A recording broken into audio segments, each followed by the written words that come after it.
On est sur une vraie bonne nouvelle si vous faites de l'étalonnage sur Premiere Pro, surtout en multicam. Il y a une technique pour étalonner une bonne fois pour toutes un seul rush en entier, qu'importe comment il est monté. Je vous montre ça tout de suite. Donc là, par exemple, on se retrouve sur le montage d'un podcast avec 3 caméras. Donc on a la caméra large, qui est ici en bleu.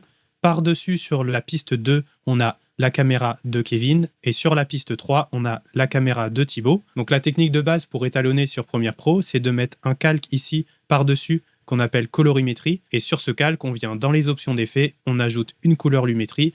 Et c'est à partir de là que l'on vient ajuster. Donc là, par exemple, si je l'enlève, on voit que c'était pas surexposé, que moi j'ai rajouté ça, mais je l'ai rajouté parce que je voulais monter sur celui-ci. Mais comme mon calque d'étalonnage, il est au-dessus de toutes les caméras, cette caméra-là aussi, elle est affectée par mon étalonnage. Et lui, par contre, je le trouve vraiment sous-exposé et ça manquait un peu de contraste et c'est sur lui que j'ai étalonné. Donc ça, je le mets un petit peu tout le long, mais si jamais je veux changer mon montage, ma colorimétrie n'est plus bonne.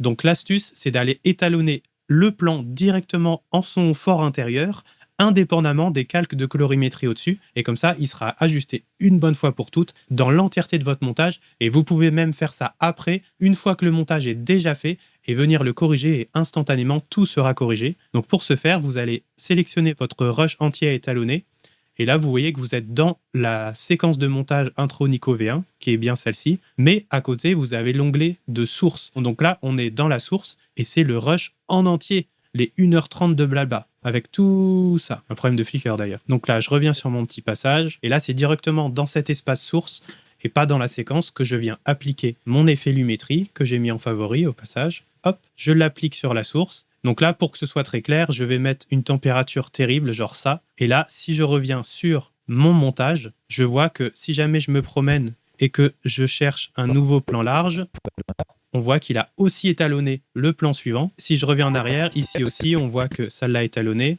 Donc là, je peux faire la même chose avec la caméra de Kevin. Je viens dans un extrait de cette caméra, je me mets dans source, je viens faire couleur lumétrie, et là, je vais mettre par exemple l'inverse, la température super basse.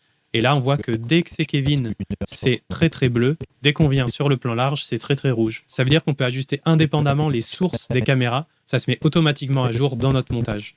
Pour résumer, je trouve que le meilleur processus pour étalonner sur Premiere, c'est d'abord d'étalonner ces rushs à part dans leur source indépendante pour faire une première correction purement technique et ensuite rajouter le fameux calque d'effet colorimétrie par-dessus tout le montage pour ajouter une touche supplémentaire artistique, des petites retouches générales qui englobent l'entièreté des images et qui donnent un look supplémentaire au montage dans son ensemble. J'espère que cette astuce vous aura aidé à aller voir la description de cette vidéo. J'ai encore plein d'autres outils et plein d'autres astuces à vous faire découvrir pour créer des meilleures vidéos tout en gagnant du temps au quotidien. Et en attendant, moi je vous dis à très bientôt dans une prochaine vidéo.